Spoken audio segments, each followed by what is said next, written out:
அது போல தொழிற்சாலை இது ரொம்ப முக்கியம். நம்ம வந்து சாதாரணமா கடந்து போயிடுவோம். அழகா இதுல ஒரு கொஸ்டின் கேட்டுருவாங்க. எப்படின்னா ஒரு ரொம்ப சிம்பிளா இந்த தொழிற்சாலைகள் இருக்கக்கூடிய நோட்ஸை படிக்கிறதுக்கு முன்னாடி இந்த ஒரு விஷயத்தை தெரிஞ்சுக்கோங்க. நான் இந்த யூனிட் 6 கிளாஸ் எடுக்க ஆரம்பிச்சதுல இருந்து இதை பத்தி நிறைய பேசியிருக்கேன். இருந்தாலும் இன்னொரு முறை சொல்லிடுறேன். ஒரு காலத்துல விவசாய நிலம் வச்சிருக்கவங்க முதலாளி, விவசாய நிலம் இல்லாதவங்க தொழிலாளி. ரெண்டே கேட்டகரி தான். இப்ப இன்னைக்கு இருக்க மாதிரி வித்தியாசமான தொழில்கள்லாம் கிடையாது. எந்த வருமானம் இன்னைக்கு வந்து பல விதத்துல வருது. என்னென்னமோ டிஃபரெண்ட் வேலை வாய்ப்புகள் உருவாகி போயிடுச்சு. இந்த டெக்னாலஜியோட அட்வான்ஸ்மெண்ட்னால ஏதோ ஒரு விதமான வேலை வாய்ப்புகள் நிறைய உருவாயிடுச்சு. அன்னைக்கு ரெண்டே வேலை தான். ஒன்னு விவசாயம் பண்றோம், இன்னொன்னு அந்த விவசாயிகளை மேய்க்கிற ஒரு சூப்பர்வைசர் மாதிரி ஒரு ஆளு. அதுதான் நம்ம படிப்போம். ஐயத்வாரி, மகள்வாரி, அது இதுன்னு சொல்லி பிரிட்டிஷ்காரன் வந்து அதே வேலை தான் பண்ணா. அதற்கு முன்னாடி இருந்த அரசர்களும் அதே வேலை தான். நிலம் இருக்கணும், நிலத்துல விவசாயம் பண்ணணும், விவசாயத்தின் மூலமா உணவு வரும், அதை சாப்பிட்டு மக்கள் எல்லாம் இருக்கலாம். அப்புறம் நிறைய சாப்பிட்டாங்க அப்படின்னா கோவம் வரும், சண்டை போட்டுக்குவாங்க. அப்புறம் அரசர்கள் மாறுவாங்க. இது மாதிரி இதுதான் வேலை. அப்ப நிலம் இருக்கவங்க முதலாளி, நிலம் இல்லாதவங்க தொழிலாளி. அதுலயே வந்து நிறைய கேட்டகரி, கம்யூனல் கேட்டகரி, இதெல்லாம் நம்ம வந்து கொண்டு போறோம். மோஸ்ட் இம்பார்ட்டன்டான தொழிலாளர். அப்படி காலம் மாறுது. பிரிட்டிஷ்காரன் காலத்துல இண்டஸ்ட்ரியலைசேஷன் வந்துருது. தொழிற்சாலைகளின் புரட்சி ஏற்படுது. பிரிட்டிஷ்காரன் பருத்தி ஆடையா மாத்திரம், பிரிட்டிஷ்காரன் வந்து இந்த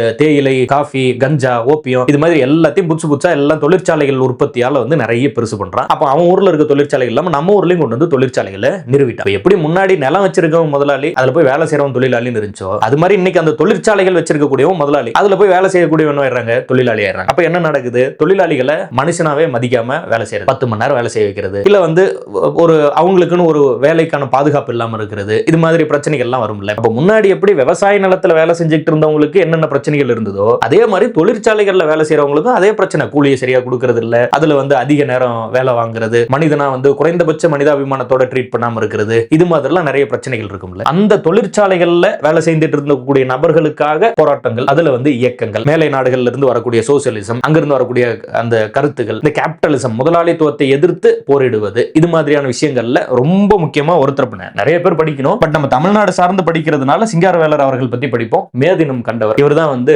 மே 1 உழைப்பாளர்கள் தினமாக உருவாக்கி உழைப்பாளர்களுக்குன்னு ஒரு அங்கீகாரம் கொடுக்கிறாரு. ரொம்ப இந்த உழைப்பை பத்தி பேசணும்னா ரொம்ப முக்கியமான ஒரு சூப்பரான ஒரு ஒன்லைனர் ஒன்னு எனக்கு எப்போதும் ஞாபகம் வரும். அது ஒரு மேஜையை காட்டிட்டு, இந்த மேஜையில இருந்து உழைப்ப கழிச்சிட்டோம்னா மிஞ்ச போறது வெறும் மரம் மட்டும்தான் அப்படின்னு சொல்லியிருப்பாங்க. எவ்வளவு அழகா இருக்கு பாருங்க. அந்த மேஜையில இருந்து உழைப்ப கழிச்சிட்டோம்னா மிஞ்ச போறது வெறும் மரம் மட்டும்தான். அப்போ எந்த ஒரு பொருளும் உழைப்ப சேர்த்தும் போதுதான் அது பயன்பாட்டுக்குரிய பொருளாகவே மாறுது. அப்படிப்பட்ட உழைப்பாளர்களுக்காக இங்க வந்து என்னென்ன இயக்கங்கள், என்னென்ன தினங்கள், இதெல்லாம் நம்ம நிறைய படிக்க போறது இல்ல. கொஞ்சம் பாயிண்ட்ஸ் தான் படிக்க போறோம். அதை தெளிவா படிச்சுவோங்க. இது உள்ள நிறைய எமோஷனல் ஃபேக்டர்ஸ் இருக்கு. வஉசி அவர்கள் அப்படின்னு படிக்கும் போது நம்ம வந்து கோரல் மில் ஸ்ட்ரைக் அப்படின்னு ஒண்ணு படிப்போம். அதெல்லாம் படிக்கலாம். அதுக்கப்புறம் தலைவர்கள் அப்படின்னு வரும்போது நம்ம வந்து கிரானாலஜிக்கல் ஆர்டர் அடிப்படையில் தலைவர்கள் எல்லாம் வரிசைப்படுத்தி அதுல எந்தெந்த தலைவர்கள் முதல்ல, அடுத்து